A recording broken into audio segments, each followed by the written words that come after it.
खड़ा विधानसभा में कलेक्टर सुधारा कुछ पट्टे लोगों को दिए।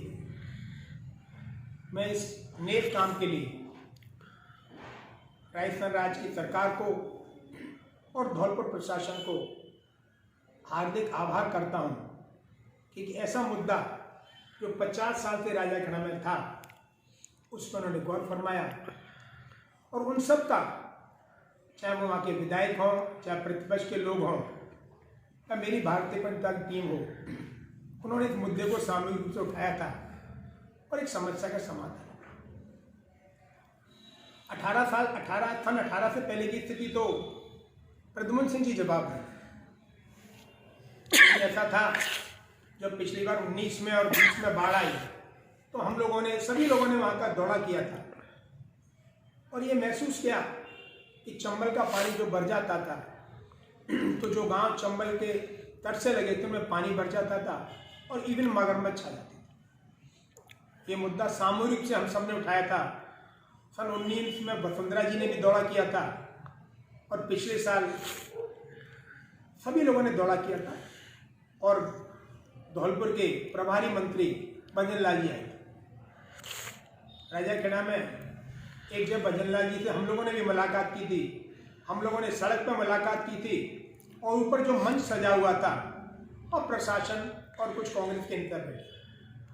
सामूहिक मुद्दा ये था कि जिन लोगों के घर लेवल में नहीं है उनको पट्टे दी जाए और मकान।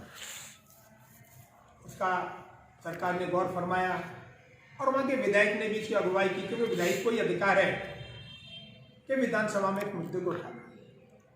इसके लिए मैं पुनः आपकी तरफ से सभी उन लोगों का, चाहे वो शासन में हो, प्रशासन में हो या राजनीति से जुड़े हों, सहयोग किया और एक बहुत बड़ी समस्या का समाधान।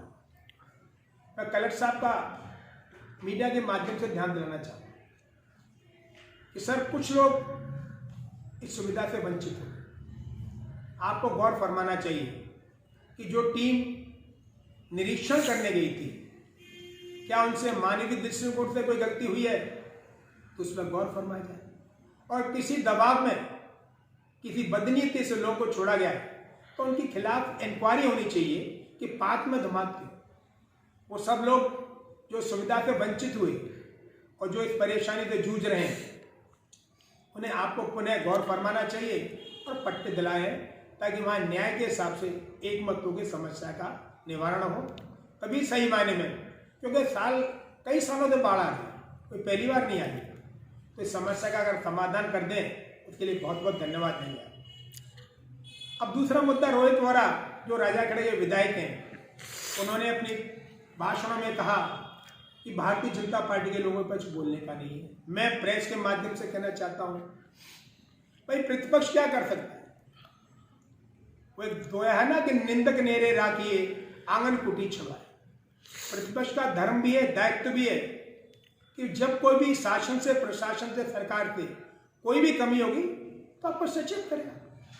अब मैं आके बोलने लगा हूं तो कोई गलत बात तो बोल नहीं रहा रोहित वोरा। और आपके परिवार में सन 67 से विधायक रही है। ये समस्या कोई 19 में अचानक बाढ़ नहीं आती, ये बाढ़ तो बहुत पहले आती होगी। पर आपके पिता जो मंत्री रह चुके हैं, विधायक रह चुके हैं, उन्होंने इस पर गौर क्यों नहीं फरमाया? अचानक बाढ़ नहीं आई। अब पिछले साल सबने सामूहिक मुद्दा उठाया, उस पर समस्या का समाधान हो गया, तो कोई आप श्रेय नहीं ले सकते, तो सामूहिक श्रेय है। और जब जब जनहित की लड़ाई होती है, सामाजिक लड़ाई होती है, सभी धर्म, सभी वर्ग, सब राजनीतियां कंधे से कंधा मिला के करती हैं। सिर्फ आपको प्रशासन ने पट्टे बंटवा दिए तो आपने घर से नहीं बांटा। भाई किसी स्कूल का एनुअल प्रोग्राम हो और प्रशासन, स्कूल का प्रशासन किसी से भी इनाम बंटवा दे तो उसको सम्मान मिलता है, लेकिन जो पट्टे हैं या जो इनाम है वो तो स्कूल बंटवाता है।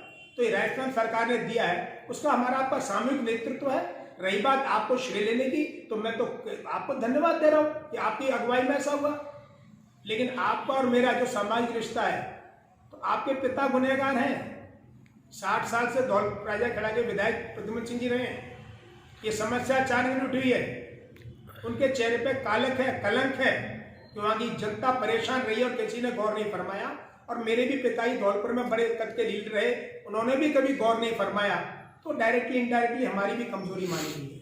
अब हम और आप दोनों नई पीढ़ी के आदमी हैं और समस्या का समाधान कर रहे हैं, तो एक दूसरे को सहयोग करना चाहिए, क्योंकि ये गलतियां कई सालों से हुई है।